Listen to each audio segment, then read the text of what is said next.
अस्सलाम वालेकुम प्यारे बच्चों, कैसे हो आप सब। उम्मीद करता हूँ कि आप तमाम लोग खैरियत से होंगे। सबसे पहले आप तमाम लोगों को आपके अपने ही channel physics point by GM sir के अंदर वेलकम करते हैं। आइए आज हम एक नया टॉपिक लेके आए हैं आपके लिए, और वो जो हमारे पास नया टॉपिक है वो हमारे पास है बेटा elastic and in elastic cooling. एक चीज़ आपने याद रखनी है बेटा, जो आज मैं आपको लेक्चर के अंदर इलास्टिक और इन इलास्टिक के अंदर डिफरेंस बताऊंगा, इसी की बेस के ऊपर आपके अगले 4 टॉपिक्स हैं, जिसके अंदर आप इलास्टिक और इन इलास्टिक कूलिंग के अंदर इलास्टिक कूलिंग और इन इलास्टिक कूलिंग पढ़ेंगे। और याद रखना है हमारे पास वो आपके जो है वो लॉन्ग टॉपिक्स हैं, और लॉन्ग के लिहाज से वो बहुत इंपॉर्टेंट है। आप कोशिश कीजिएगा कि आप इस लेक्चर का कोई भी पॉइंट मिस ना करें, ताकि आपको जो अगले लेक्चर्स हैं वो समझने में मुश्किल ना हो। आइए बगैर टाइम वेस्ट के हम स्टार्ट करते हैं अपना टॉपिक। जी बेटा, टॉपिक हमारे पास है इलास्टिक और इन इलास्टिक कूलिंग। अब सबसे पहले हमें पता होना चाहिए कूलिंग क्या होती है। तो मैं आप लोगों से क्वेश्चन करता हूं कि बेटा कूलिंग क्या होता है, तो आप लोग मुझे बताएंगे कि सर कूलिंग हम कहते हैं टकराव को। जब भी दो या दो से ज्यादा चीजें आपस में टकराती हैं, इसको हम कहते हैं कूलिंग। अब फिजिक्स के अंदर या साइंस के अंदर कूलिंग किसे कहते हैं, आइए मैं आपको समझाता हूं। मैं पहले आपको ये जो वर्डिंग है वो रीड करके देता हूं, फिर आपको समझाता हूं। When two or more objects come close enough, some sort of interaction between them with or without presence of external force। कहते हैं कि जब हमारे पास दो या दो से ज्यादा ऑब्जेक्ट आपस में इतना क्लोज आ जाए कि उन दोनों के दरमियान में खास किस्म की एक इंटरेक्शन हो, और वो इंटरेक्शन जो है वो हमारे पास in the presence of external force भी हो सकती है, और अपनी मर्जी से जो ऑब्जेक्ट है वो मूव करते करते आए और आपस में क्या करें, इंटरेक्ट करें। ये जो इंटरेक्शन होती है, इस इंटरेक्शन को हम कहते हैं कूलिंग कहते हैं। जैसे कि मैंने यहाँ पे दो बॉल्स ली है, एक बॉल M1 है और एक बॉल हमारे पास क्या है M2। और ये जो बेटा M1 है ये मूव करती हुई आ रही है V1 वेलोसिटी के साथ, और ये जो M2 है ये हमारे पास मूव कर रही है V2 वेलोसिटी के साथ। और कुछ देर बाद हमारे पास ये जो M1 है या M1 है ये हमारे पास मूव करते करते करते करते हमारे पास क्लोज आ जाती है M2 के पास, और M1 और M2 आपस में ये करते हैं यहाँ पे कोलाइड। जब ये दोनों आपस में कोलाइड करेंगे तो इस पॉइंट के ऊपर जो इंटरेक्शन होगी इसको हम कहेंगे कोलिजन। इन शॉर्ट कि जब दो बॉडीज आपस में इतनी क्लोज आ जाए कि इनके दरमियान जो इंटरेक्शन हो रहा होगा उस पॉइंट के ऊपर, उसको हम कहेंगे कूलिंग। इलास्टिक और इन इलास्टिक कूलिंग के अंदर हम डिफरेंस पढ़ते हैं, तो इससे पहले हमने कूलिंग की डिफाइन अभी हमने पढ़ी थी। अब इलास्टिक और इन इलास्टिक कूलिंग के अंदर डिफरेंस क्या होता है बेटा, सबसे पहले आपको पता होना चाहिए वर्ड इलास्टिक का मतलब क्या होता है। इलास्टिक का मतलब होता है रीगेन होना। अब रीगेन का मतलब क्या, आपने 9th क्लास में एक प्रॉपर्टी पढ़ी थी इलास्टिसिटी। उसका मतलब क्या था कि जब भी हम एक बॉडी के ऊपर फोर्स लगाते हैं तो फोर्स लगाने से वो जो बॉडी है वो या तो डी शेप हो जाती है, उसके वॉल्यूम का चेंज आ जाता है। मीन जैसे रबर बैंड होता है, रबर बैंड के ऊपर आप फोर्स लगाएं तो रबर बैंड जो है वो अपनी शेप चेंज कर लेगा। लेकिन जैसे आप फोर्स को रिमूव करेंगे तो जो रबर बैंड है वो दोबारा अपनी ओरिजिनल शेप के अंदर चला जाएगा। तो इसका मतलब फिर ये हुआ कि हमारे पास किसी भी बॉडी की ऐसी प्रॉपर्टी जिसके ऊपर जब आप फोर्स एक्सर्ट करें तो वो जो बॉडी है वो अपनी एक नई शेप में चली जाए या डीफॉर्म हो जाए, और जैसे आप दोबारा उसके ऊपर फोर्स रिमूव करें तो वो दोबारा अपनी असल शेप के अंदर चली जाए। मीन के ये जो बॉडी है वो अपनी शेप को रीगेन कर रही है, अपने वॉल्यूम को रीगेन कर रही है, अपने साइज को रीगेन कर रही है। तो हम ये कह सकते हैं कि वो जो बॉडी है, जो बॉडी के अंदर जो प्रॉपर्टी है उसको हम कहेंगे इलास्टिसिटी। मीन के वर्ड इलास्टिक का मतलब होता है रीगेन करना। अब रीगेन शेप का हो, साइज का हो या काइनेटिक एनर्जी का, उसको हम कहेंगे इलास्टिक। तो इस केस के अंदर हमारे पास है इलास्टिक कूलिंग। तो इस केस के अंदर हमारे पास जो रीगेन होगा वो हमारे पास शेप का नहीं, बल्कि इसके अंदर हमारे पास जो रीगेन होगा वो हमारे पास काइनेटिक एनर्जी का रीगेन होगा। अब हम इसे पहले डेफिनेशन पढ़ते हैं, फिर इसे समझते हैं कि the cooling during which kinetic energy is conserve. Conserve का मतलब होता है सेम रहना। अगर मैं यहाँ पे एक एग्जांपल लूं तो लेट्स सपोज मेरे पास एक मार्बल फ्लोर है, और मार्बल फ्लोर के ऊपर मैं एक बॉल को, हार्ड बॉल को क्या करता हूं, यहाँ पे थ्रो करता हूं, मीन के फॉल करता हूं। जैसे मैं थ्रो फॉल करूंगा तो ये जो मेरे पास हॉट बॉल है ये हमारे पास यहाँ से गिरेगी और गिरती हुई हमारे पास जा किसके साथ जाके टकराएगी, ये टकराएगी हमारे पास इस मार्बल फ्लोर के साथ। और याद रखिएगा कि ये जो बॉडी है ये हमारे पास मूव करती हुई आ रही है। अगर ये मूव करती हुई आ रही है तो इसका मतलब फिर ये हुआ कि बेटा इसके पास एक एनर्जी है, और मूविंग बॉडी के पास कौन सी एनर्जी होती है, काइनेटिक एनर्जी। और जैसे वो इसके साथ ये बॉल जो है वो हमारे पास मार्बल फ्लोर के साथ टकराती है, टकराने के बाद ये जो बॉडी है ये दोबारा अपनी उसी तकरीबन उसी हाइट के ऊपर वापस चली जाती है। अब यहां पे देखें तो बॉडी जो है वो हमारे पास स्टार्टिंग में बॉडी स्टार्टिंग में जिस हाइट से गिरी थी उसी हाइट के ऊपर वापस चली गई।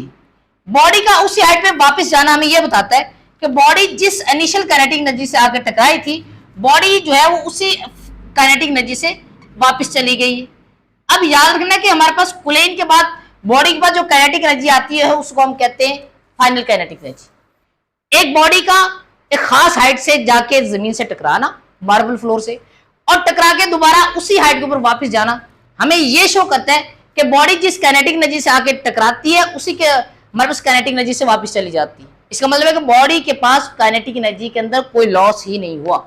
अगर बॉडी के अंदर काइनेटिक एनर्जी के अंदर लॉस ना हो तो इसका मतलब है कि ऐसे कुलेन को हम कहते हैं इलास्टिक कुलेन कहते हैं। तो यहाँ पे इस केस के अंदर जो काइनेटिक एनर्जी है वो तकरीबन final kinetic energy, initial kinetic energy final kinetic energy के बराबर है।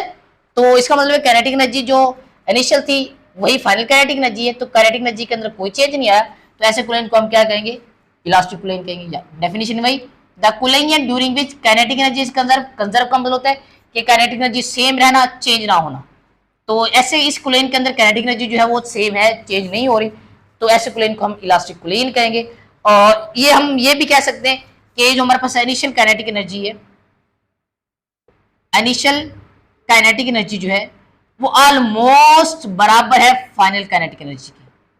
बेटा आपने एक बात याद रखनी है कि यहाँ पे जो बॉल है ये तकरीबन उस हाइट के ऊपर पहुंची है, ये हाइट मीन के यहाँ पे इस हाइट के ऊपर पहुंची है, मीन के तकरीबन वो उस हाइट के ऊपर पहुंची है, हमारे पास पूरी की पूरी उस हाइट के ऊपर नहीं पहुंची। इसका मतलब ये है कि बॉडी के अंदर थोड़ा सा काइनेटिक एनर्जी का लॉस हुआ है, मीन के जो इनिशियल काइनेटिक एनर्जी से जाकर टकराई थी उसके अंदर थोड़ा सा इनिशियल काइनेटिक एनर्जी के अंदर लॉस हुआ। और वो लॉस कैसे हुआ कि जब बॉडी हमारे पास जाके मार्बल फ्लोर के साथ जाके टकराती है तो इसका मतलब ये है कि वहां पे वो जो इनिशियल काइनेटिक एनर्जी है उसकी जो कुछ पार्ट है वो साउंड एनर्जी में कन्वर्ट हो जाता है, कोई कुछ हीट एनर्जी में कन्वर्ट हो जाता है। वो जो थोड़ा सा चेंज होता है उसको हम इग्नोर कर रहे हैं, तो तकरीबन initial kinetic energy final kinetic energy के बराबर है, तो ऐसे कुलेन को हम क्या कहेंगे, इलास्टिक कुलेन कहेंगे। यही बेटा मैंने एग्जाम्पल यहाँ मेंशन की हुई है, the collision of balls to the marble floor. Marble floor के साथ जो कुलेन होती है बॉल की उसको हम क्या कहेंगे, इलास्टिक कुलेन कहेंगे। अब आता है इन इलास्टिक कुलेन। बेटा इन इलास्टिक कुलेन बिल्कुल इसका ऑपोजिट है। अगर मैं इसकी एग्जांपल लूं, मैं वही हार्ड बॉल लेता हूं, उस हार्ड बॉल को इस दफा मैंने एक मार्बल फ्लोर के ऊपर नहीं थ्रो करना, नहीं फॉल करना, ब्रेक कहाँ पे फ्लोर मैंने फॉल करना, एक sandy floor mean grassy floor या सैंडी फ्लोर मतलब रेत वाला। जैसे मैं इसके ऊपर फॉल करूंगा तो बॉल जो है वो हमारे पास यहाँ से मूव करती हुई आएगी और आके हमारे पास टकराएगी इस सैंड के साथ। अब जब टकरा के दोबारा हमारे पास वापस ऊपर की तरफ उठेगी, लेकिन जब वापस दोबारा ऊपर की तरफ उठेगी तो वो हमारे पास उस हाइट के ऊपर नहीं पहुंचेगी जिस हाइट से हमारे पास नीचे गिरी है। तो अगर देखा जाए तो स्टार्टिंग में मीन के इनिशियल जो हाइट थी वो इतनी थी, बॉडी टकरा के जब वापस गया तो इसकी जो हाइट है वो इतनी उसने रीगेन की। अब हमारे पास इसका मतलब फिर ये हुआ कि बॉडी हमारे पास यहाँ पे जिस इनिशियल काइनेटिक एनर्जी से हमारे पास आई है उस काइनेटिक एनर्जी से वापस नहीं गई, मीन कि उसकी जो काइनेटिक एनर्जी है वो लॉस हो गई है। अब लॉस होने की वजह से ये जो फाइनल काइनेटिक एनर्जी है वो हमारे पास बहुत कम रहेगी। अगर फाइनल काइनेटिक एनर्जी कम रहेगी तो इसका मतलब है कि जो बॉडी है वो उतनी हाइट नहीं कवर करेगी, वो थोड़ी सी हाइट कवर करेगी, दोबारा क्या करेगी, वो हमारे पास उसी सैंड के ऊपर गिर जाएगी। हाइट का दोबारा उतना ओरिजिनल हाइट मीन बॉल का दोबारा उतनी ओरिजिनल हाइट कवर ना करना ये बता रहा है कि यहाँ पे इस कुलेन के अंदर बॉल ने अपनी इनिशियल काइनेटिक एनर्जी का बहुत ज्यादा लॉस किया है। और जब भी इनिशियल काइनेटिक एनर्जी का लॉस होता है कुलेन के अंदर, ऐसे कुलेन को हम कहते हैं इन इलास्टिक कुलेन, मीन के काइनेटिक एनर्जी कंजर्व नहीं रहती, काइनेटिक एनर्जी जो वो सेम नहीं आती, कुलियन से पहले जो काइनेटिक एनर्जी थी वही को अगर वही जो काइनेटिक एनर्जी है वो कुलियन के बाद ना आए तो ऐसे कुलियन को हम इनइलास्टिक कुलियन कहेंगे। तो यहाँ पे मैंने लिखा हो कि the कुलियन during which kinetic energy is not conserve. Kinetic energy ना कंजर्व होना हमें ये बताता है कि काइनेटिक एनर्जी का लॉस, काइनेटिक एनर्जी का सेम ना होना, हमें क्या बताता है कि यहाँ पे काइनेटिक एनर्जी क्या हो रही है, लॉस हो रही है।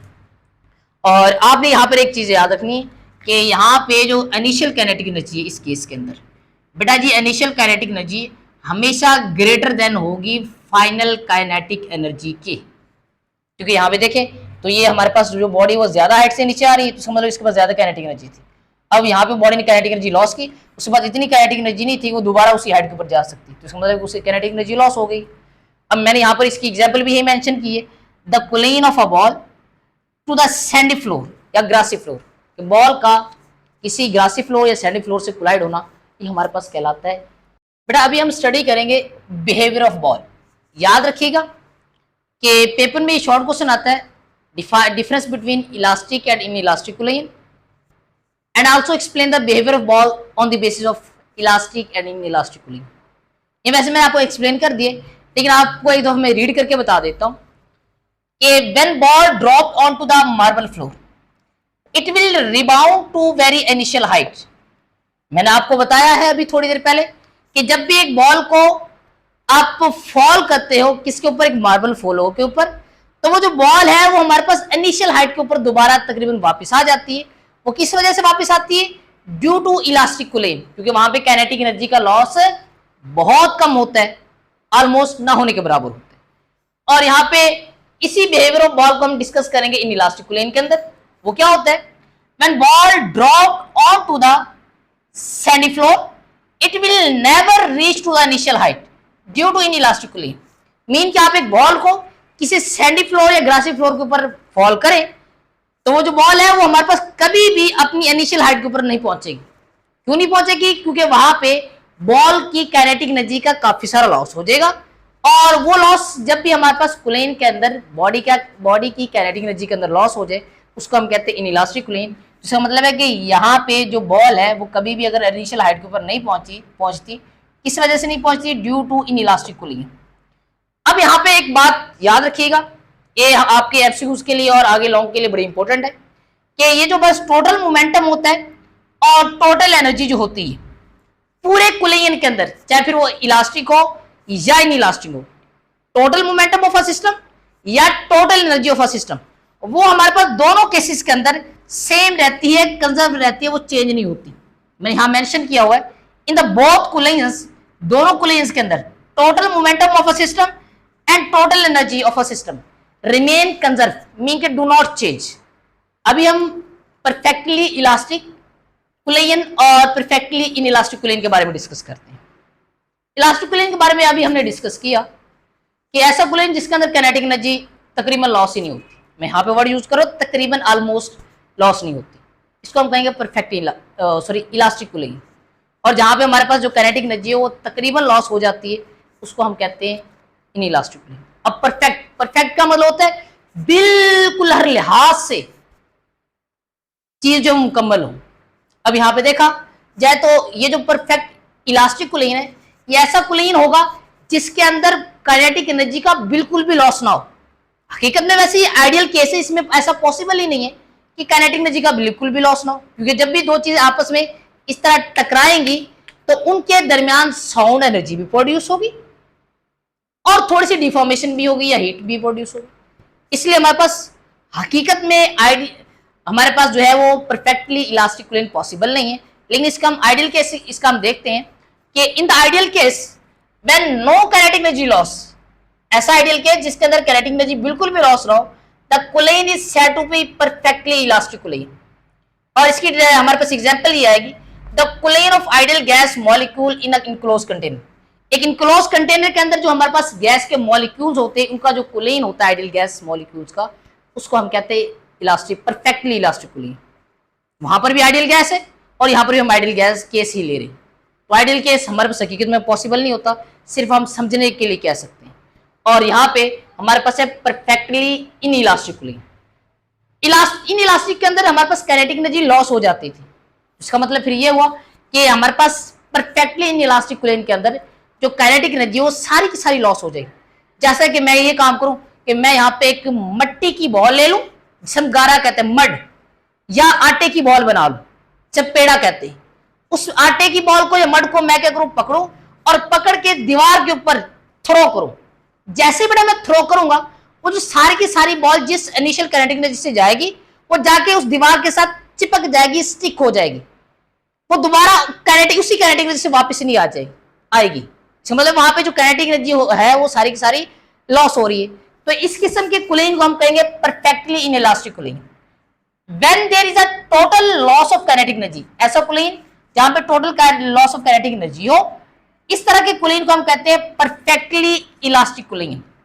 सॉरी, यहां पे मैंने गलत मेंशन कर दिया, यहां पे आएगा परफेक्टली इन इलास्टिक कूलिंग। ऐसे कूलिंग को हम क्या कहेंगे, परफेक्टली इन इलास्टिक कूलिंग। और यहां पे मैंने एग्जांपल दी हुई है, when mud ball collide with the wall, एक मड बॉल को जैसे आप कोलाइड करेंगे एक वॉल के साथ, तो वहां पे जो कूलिंग होगा वो हमारे परफेक्टली इन इलास्टिक कूलिंग।